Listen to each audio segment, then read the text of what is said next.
할렐루야. 예, 오늘도 말씀을 깨닫는 지혜와 응답받는 기도의 은총이 우리에게 넘치게 될 줄로 믿습니다. 우리 이 시간에는 말씀을 이루기 위해 오신 예수님이라는 제목으로 우리가 함께 은혜 나누고자 합니다.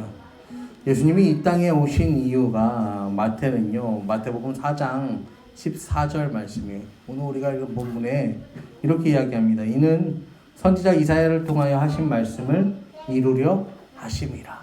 그러니까 예수님께서 이 땅에 오신 이유는 말씀을 이루기 위해서 이 땅 가운데 오셨다라는 것입니다. 그리고 예수님께서요, 어디에서 활동하시냐면은 오늘 말씀을 쭉 보면은 이방의 갈릴리에서 활동을 하셨다라고 성경은 말합니다. 예수님의 이 활동 무대, 예수님 사역의 본거지가 되는 갈릴리라는 지역은요, 이스라엘 백성들이 가나안 땅을 정복할 때 이 다 점령하지 못하고 남겨놓은 땅이에요. 남겨놓습니다. 그래서 이 땅에는 가나안인들이요, 혼재되어서 살아갔어요. 그리고 솔로몬 시대의 성전을 건축할 때에도 두로왕 히람이요, 솔로몬에게 이 백향목을 비롯한 그런 목공 기술자들 막 이 건축에 굉장히 진심으로 도와줍니다. 그러니까 이 건축을 도와준 게 고마워서 솔로몬이 이 성읍 20곳을 떼줘요. 그 떼주는 성읍 20곳이 어디예요? 바로 이 갈릴리 지역입니다. 근데 이 갈릴리 지역의 성읍 20곳을 떼줬는데 이 두로왕 히람이 어떻게 합니까? 한마디로 저도 못 먹을 땅을 줬다 이제 이러면서요, 다시 솔로몬에게 돌려주죠. 그러니까 이 갈릴리 땅은요, 그렇게요, 가치가 없는 땅이에요. 이 시골 살아서 자기들은 보지도 못했던 성전과 궁궐 때문에 타국에 팔릴 정도로 보살핌을 받지 못했던 백성들이 사는 땅이 바로 이 갈릴리라는 땅이었습니다. 그리고 아수르가 침략해 들어올 때도 마찬가지예요. 아수르가 이 위에서부터 내려오니까 제일 먼저 공격받는 데가 어디입니까? 이 갈릴리 지역인 거야. 그래서 제일 먼저 정복된 땅. 그리고 혼혈 정책으로 인해서 뭐가 되는 거예요? 이 사마리아인이라는 그런 표현이 생길 정도로 이 이방인들과 뒤섞인 땅이 갈릴리 땅이죠. 그래서 유대인들은 그 땅의 가치를 이방 민족들과 똑같이 봤어요. 같은 유대라는 나라 안에 있지만 이 땅은 이방 땅이나 마찬가지다라고 했던 거죠. 근데 예수님께서는 그들이 자신하는 그 유대 땅 예루살렘이 아니라 거의 전 생애를 어디에서 보내십니까? 갈릴리 지역에서 보내시죠. 그리고 예수님께서 이제 명절을 지키기 위해 예루살렘에 올라갔다 내려갔다도 하시지만 이 마지막 일주일을 예루살렘에서 보내신 것 빼면은 거의 어디에서 활동하셨어요? 갈릴리 지역에서 활동하신 것을 우리는 보게 됩니다. 그 이유가 바로 말씀을 이루기 위하여서였다라고 오늘 성경은 말합니다. 여러분, 우리 신앙에는요, 완전한 항복, 완전한 순종이 필요합니다. 우리 마음이요, 그 이방의 갈릴리처럼 되어야 되는 거예요. 이 말씀이 무슨 말이냐면은 갈릴리는 부족한 게 많아요. 부족한 게 많아요. 그리고 그 스스로 뭐 하는 거예요? 부족한 것을 알았어요. 근데 우리는 때로는 예루살렘 같은 마음을 가지고 살아가죠. 나는 부족한 것이 없다라고 자신하는 거예요. 이 정도면 충분하다. 마치 대제사장들이 그러하였던 것처럼, 바리새인과 서기관들이 그러하였던 것처럼. 여러분, 그런 자들에게 예수님은 찾아오지 않으십니다. 예수님은 이 땅에 어떻게 오셨어요? 죄인들의 친구가 되어 주시잖아요. 예수님이, 우리가 이제 이 절기를 보내면서 예수님이 이 예루살렘에 입성하기 전에 누구를 만나죠? 우리 말씀에서 누구를 만났었죠? 삭개오를 만나잖아요. 그리고 그 삭개오를 뭐 하는 거예요? 부르시잖아요. 여러분, 예수님이 우리를 부르세요. 우리를 부르신단 말이에요. 그리고 호산나. 우리가 부르짖지 않으면 이 하나님의 일하심을요 우리 삶 가운데 우리가 경험할 수 없어요. 여러분 갈급한 심령으로 삭개오처럼요 이방의 갈릴리 땅처럼 내가 주님 앞에 갈급함으로 나아가요. 그래야 우리가 주님 앞에 부르짖어야 우리 주님께서 우리에게 크고 은밀한 그 일로 응답하신다라는 사실을 여러분 기억하시기를 바랍니다. 오늘 본문에 보면은 이 4장 16절에요. 흑암에 앉은 백성이 큰 빛을 보았고 사망의 땅과 그늘에 앉은 자들에게 빛이 빛이었다라고 성경이 말합니다. 여러분 이게 썩 듣기 좋은 말은 아니죠. 왜냐면은 흑암에 앉은 백성에게 내 삶이 이 아무것도 안 보이는 흑암이라니 나는 그렇게 흑암 가운데 살고 있지 않은데 라고 생각하실 수 있어요. 근데 이 표현은 우리가 두 가지 해석을 해볼 수가 있는데 이 흑암 가운데 앉은 백성이라는 거의 첫 번째 해석은요 이 빛이 없다는 거예요. 그래서 온 세상이 다 어떻다는 거예요? 암흑이다라는 거죠. 두 번째 해석은 세상에 빛이 있는데 스스로 그 빛을 볼 능력이 없다라는 거예요. 그러니까 우리는 둘 중에 하나를 해야 되는 거예요. 없는 빛을 어떻게 해야 돼요? 만들어내든지 아니면 볼 수 없는 능력을 개선하든지 둘 중에 하나를 해야 되는데 여러분 없는 빛을 만들어내는 게 가능합니까? 안 되죠. 그러니까 우리가 해야 될 건 뭐겠어요? 볼 수 있는 능력, 볼 수 있는 능력을 우리가 개선을 해야 되는 거예요. 그래서 우리가 아무리 내 스스로의 내가 흑암에 앉은 백성이 죄인이다라는 사실을 거부한다 할지라도요. 이 두 가지 사건이 분명한데 이게 뭐냐면 우리는 빛을 창조할 수 없는 피조물에 불과하다는 사실. 그 다음에 앞을 볼 수 없는 내 눈을 뜨게 하는 구원자가 스스로 되지 못한다는 사실입니다. 그래서 오늘 본문 말씀 흑암에 앉은 백성이라는 표현은요. 구원이 없다, 희망이 없다는 말이에요. 나를 구원할 방법이 없다는 고백에서 오늘 본문의 말씀이 출발하는 거예요. 여러분 이 시간 우리의 이 예배의 고백이 어떤 고백이 돼야 되냐면요. 하나님 나에게는 내 스스로는 구원이 없습니다. 희망이 없습니다. 내 스스로 나를 구원할 수 없습니다. 우리의 연약함을 고백하며 주님께 나아가야 돼요. 그렇다고 해서 우리가 절망할 필요는 없습니다. 왜냐하면 그것을 인정할 때 흑암에 앉은 백성에게 하나님께서는 큰 빛을 허락하신다라는 거예요. 여러분 밤하늘에 이렇게 떠 있는 별을 여러분 보신 적 있으세요? 우리 조금 이제 연세가 있으신 분들은 어릴 때 고향에서 이렇게 보면 어땠어요? 밤하늘에 별이 막 이렇게 있잖아요. 저도 이 20대 때 이 친구들이랑 같이 이 여름에 놀러 간 적이 있는데 시골로 놀러 갔어요. 시골로 놀러 갔는데 이 밤에 여기 이제 완전 진짜 어두컴컴해요. 어두컴컴해. 밤에 그러고서 하늘을 쫙 봤는데 은하수가 막 이렇게 펼쳐진 진짜 아무것도 없는 완전 시골 가서 보니까 그렇더라고요. 그래서 그걸 보면서 야, 참 아름답다. 그러면서 진짜 그때 이제 20대니까 한껏 낭만에 취해서 다 막 길바닥에 누워가지고 하늘의 별을 막 이렇게 봤던 기억이 있어요. 그런데 이 밤하늘의 별을 보려면은 빛이 없는 데 가야 돼요. 그래서 천문대가 다 어디 있는 거야?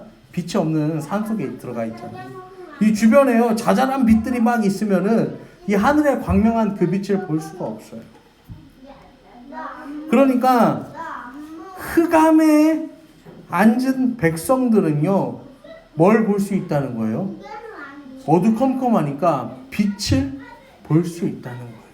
그 빛을 너무나도 선명하게 볼 수 있다는 거예요.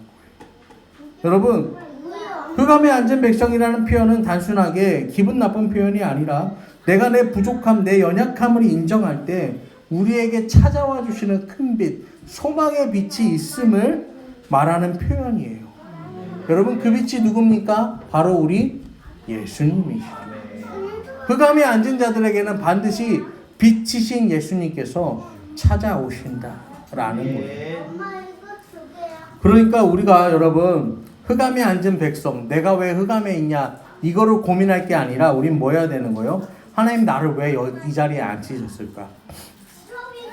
그 이유를 깨달아야 되는 거예요. 그래서 시편 107편 10절로부터 15절의 말씀을 보시면요. 하나님께서 왜 우리를 광명의 자리, 빛의 자리가 아니라 흑암의 자리에 앉게 하셨는지에 대해서 잘 표현하고 있는데요. 시편 107편 10절 말씀을 보시면 사람이 흑암과 사망의 그늘에 앉으며 곤고와 쇠사슬의 매임은 이라고 해요. 그러니까 흑암과 사망의 그늘에다가 곤고와 쇠사슬의 매임까지 추가되는 거예요. 이게 1차적인 의미로는 감옥이라고 해석할 수가 있어요. 여러분, 이 고대 근동시대의 감옥은 어떤 감옥이냐면은 구덩이를 파서 사람을 그 안에다 가둬놓습니다. 자력으로는 탈출할 수 없을 정도로 깊은 구덩이를 팝니다. 여러분, 그런데 구덩이 속에 있으면요, 이게 어떨까요? 구덩이 속에 있으면 어떨까? 이게 생각을 해보면은 여기 얼마나 이 땅을 파놨잖아요. 근데 뭐 이 땅을 얼마나 잘 팠겠어. 그러니까 그래서 막 이 주변에다가 뭐 이렇게 시멘트를 발라놨겠어, 뭐 있겠어요. 온갖 벌레, 응? 그런 거부터 시작해서 막 질척질척하지. 그 다음에 이 땅을 파고 들어갔잖아요. 볕이 드는데 이 볕이 어때요? 그 해가 이 감옥에 가장이 어때요? 정점에 있을 때는 어때요? 여기가 환할 거 아니야. 근데 해가 조금만 넘어가면 어떻게 되는 거야? 하루 종일 어두컴컴하고.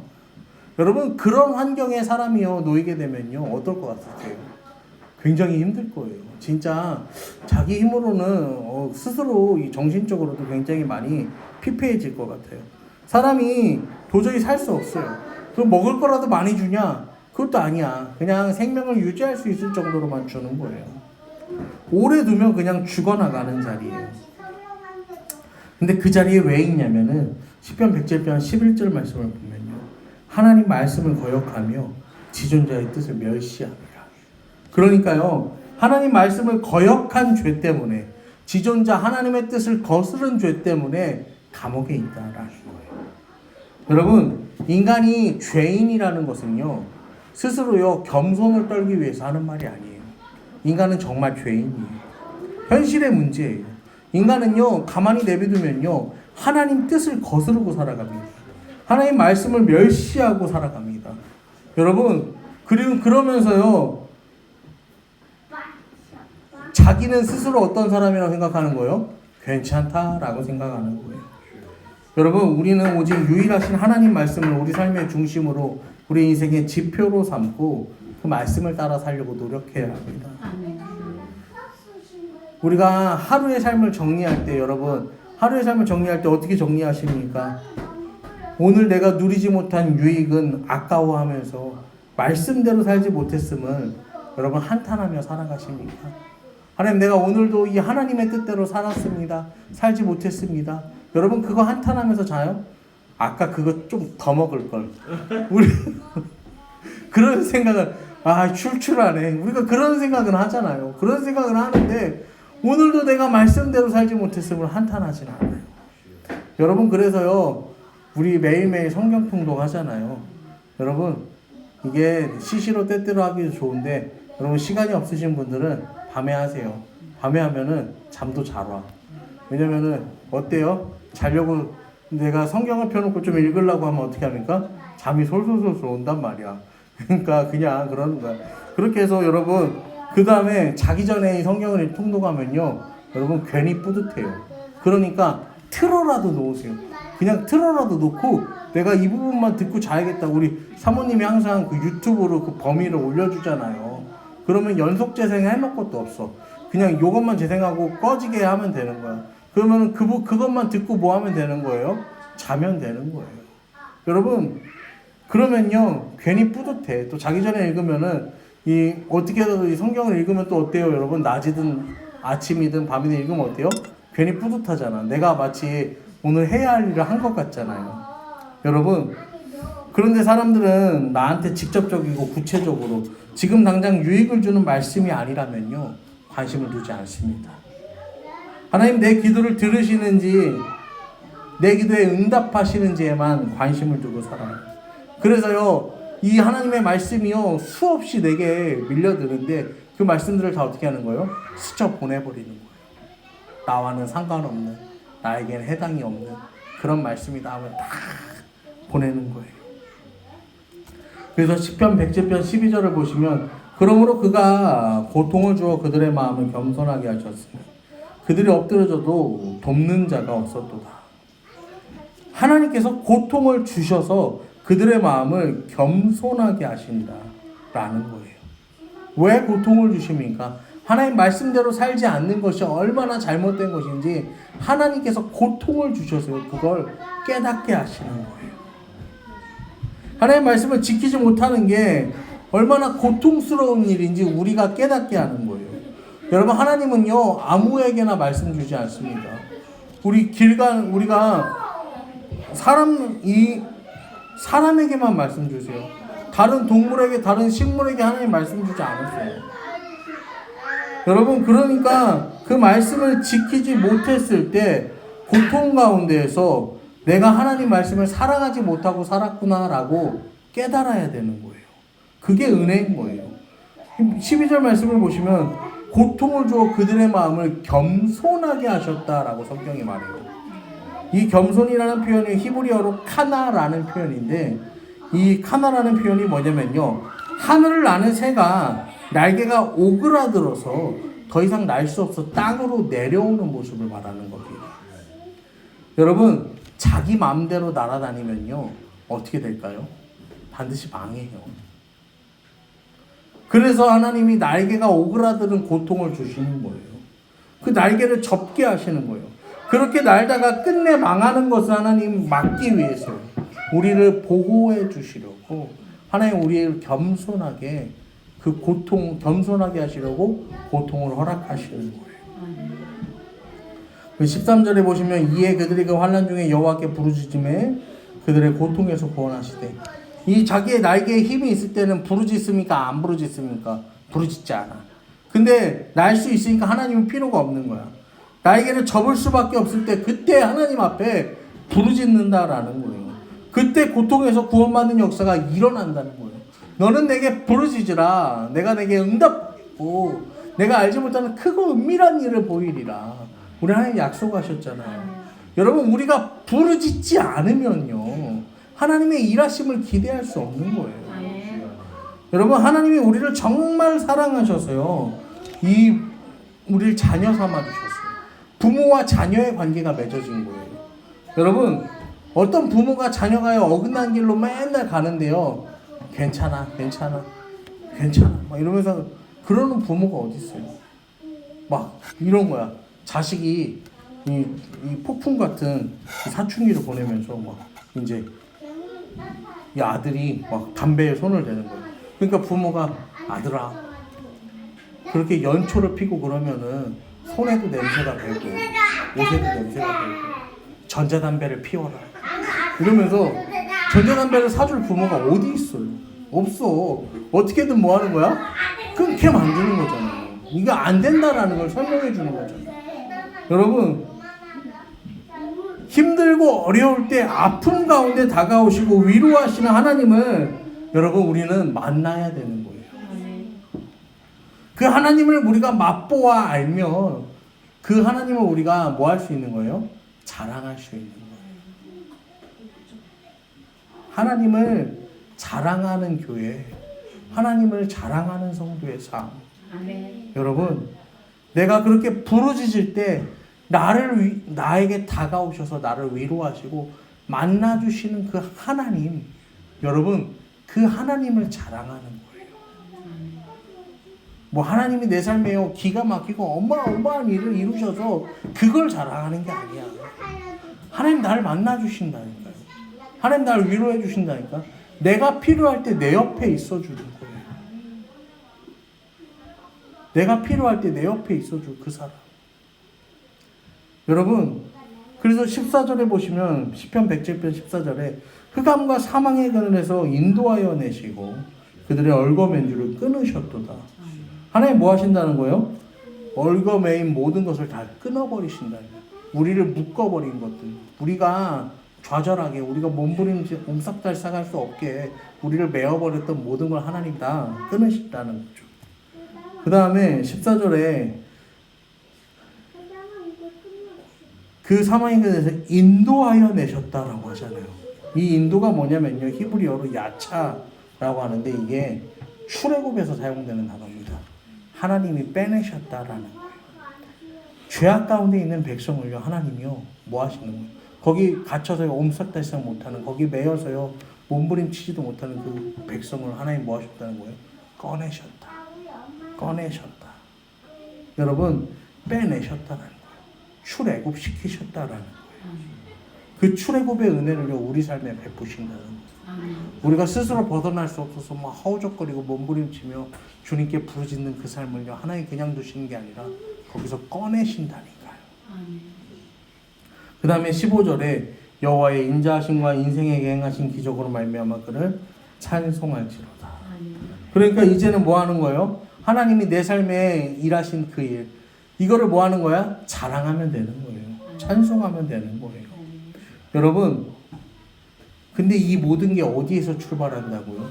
오래 믿어서 된다고요? 아니면 무조건 믿어서 된다고요? 내가 흑암에 앉은 백성이라는 사실을 인정하는 데서부터 출발한다는 것이에요. 그러니까 어떻게 할 수도, 눈을 뜰 수도 없을 때 빛으로 오시고 눈을 뜨게 하신 분이 예수님이심을 알아야 되는 거예요. 모든 걸 끊으시고 풀어내시는 분이 누구라는 거예요? 예수님이시라는 거예요. 내 연약함과 내 부족함을 고백하고 이런 나도 사랑해 주시는 하나님을 만났음을 전달하는 거, 그게 바로 자랑하는 거. 이게 뭐라고요? 그게 전도예요, 여러분.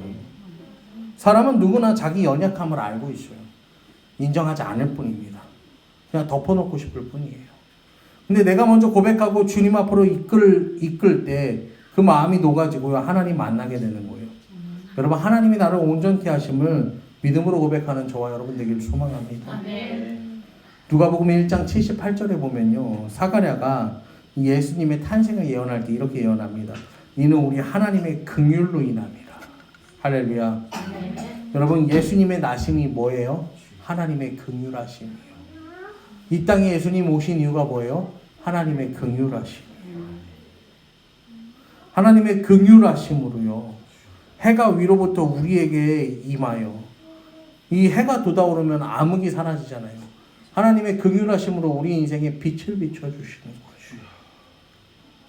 79절에 어둠과 죽음의 그늘에 앉은 자에게 비치고 오리밭을 평강의 길로 인도하시리로다. 어두울 수밖에 없고 죽을 수밖에 없는 우리에게 비친다는 거예요. 그 빛이 비추인다는 거예요. 그 다음에 주님을 만나면 그 발이 평강의 길을 걷게 된다는 거예요. 여러분, 우리 발이 걸어갈 인생의 정체성이요, 평강입니다. 여러분, 우리가 예수 믿어도 평강 누리기 쉬워요, 어려워요? 어려워요. 예수 믿지만 평강하지가 않아요. 여러분, 그런데요, 돋는 해가 되시는 예수 그리스도를 믿는 사람은요, 그 앞에 나오는 자는요, 누구나 그 발이 평강의 길을 걷게 된다는 거예요. 이 땅에서 천국을 누리며 살아간다는 거예요. 여러분, 천국은요 어디에 있는 거예요? 천국은요 밝은 곳이 아니라 어두운 곳에 있는 거예요. 우리가 밝다고 말할수록 천국에서 멀어지는 거야. 내가 흑암에 있습니다 라고 고백할 때 그 천국이 어떻게 되는 거예요? 우리 삶에 더욱더 가까워지는 거예요. 내가 흑암에 앉은 백성임을 인정할수록 우리는 천국에 더욱더 가까워지는 거예요. 여러분, 우리 주님께 이렇게 고백하기 원합니다. 주님, 저는 연약해요. 주님, 저는 부족해요. 주님, 나로는 충분하지 않아요. 하나님께서 하늘의 문을 열어주시고 하나님 임재하여 주셔야 돼요. 하나님, 내 인생 이곳에 오셔서 이곳에서 드리는 예배를 주님 받아주시옵소서. 찬양의 가사처럼 주님의 이름이 오직 주님의 이름만 이곳에 있습니다 라고 여러분 고백할 수 있는 저와 여러분 되기를 축복합니다. 여러분, 이 시간 우리가 함께 따라하면서요 결단하고 우리 찬양하며 주님 앞에 나아갑니다.